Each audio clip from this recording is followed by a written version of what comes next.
April 22న Jammu కాశ్మీర్లోని అనంతనాగ్ జిల్లా పెహల్గాంలో 26 మంది పర్యాటకుల ప్రాణాలు పోయిన ఉగ్రదాడితో భారత్ పాకిస్తాన్ మధ్య మొదలైన ఉద్రిక్తతలు ఇంకా కొనసాగుతున్నాయి.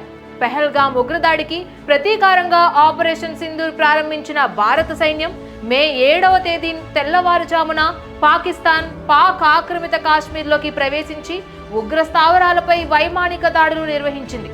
దీనిని జీర్ణించుకోలేని పాకిస్తాన్ భారత్ సరిహద్దు నగరాలు, పౌర నివాసాలే లక్ష్యంగా దాడులకు యత్నించింది. 4 రోజులు ఇరు సైన్యాల మధ్య కొనసాగిన ఘర్షణలు మే 10న కాల్పుల విరమణ ఒప్పందంతో తగ్గుముఖం పట్టాయి. ఇదిలా ఉండగా సరిహద్దుల్లో మరోసారి ఉగ్రమూకలను కశ్మీర్లోకి ఎగతోసేందుకు పాకిస్తాన్ కుట్రలు చేస్తున్నట్లు సంచలన నివేదిక వెలుగులోకి వచ్చింది. ఆ నివేదిక ప్రకారం లష్కర్-ఏ-తోయిబా ఉగ్రవాద సంస్థకు చెందిన ముష్కరులు భారత సరిహద్దుకు సమీపంలో చొరబాటుకు సిద్ధంగా ఉన్నారు.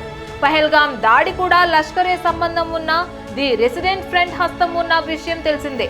ఓ జాతీయ పత్రికా నివేదిక ప్రకారం శనివారం పాకిస్తాన్ సైన్యం లష్కర్-ఏ-తోయిబా ఉగ్రవాదులు నియంత్రణ రేఖ వద్దకు చేరినట్లు తెలుస్తోంది. New York times journalist Taha Siddiqui ట్విట్టర్లో పోస్ట్ చేస్తూ పాక్ సైనికాధికారులతో లష్కర్-ఏ-తోయిబా కమాండర్లు పాక్ ఆధిపత్య కశ్మీర్లో సమావేశమయ్యారని, ఆ తరువాత వారు నియంత్రణ రేఖ వద్దకు వెళ్లారని పేర్కొన్నారు.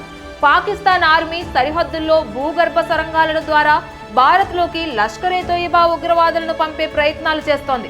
ఆపరేషన్ సింధూర్లో పాక్ వైమానిక సైనిక స్థావరాలను భారత్ ధ్వంసం చేసింది. పాకిస్తాన్ సొరంగాలను ఉపయోగించుకొని అడవుల్లో, అలాగే గిరిజన ప్రాంతాల్లో దాడులకు ఉగ్రవాదులు ప్రయత్నించినట్లు గతంలో కూడా నిఘా వర్గాలు హెచ్చరించాయి. ఏప్రిల్లో ఓ జాతీయ మీడియా నివేదిక కూడా భూగర్భ సొరంగాలను చొరబాటుకు ఉపయోగించుకునే అవకాశం ఉందని ఆందోళన వ్యక్తం చేసింది.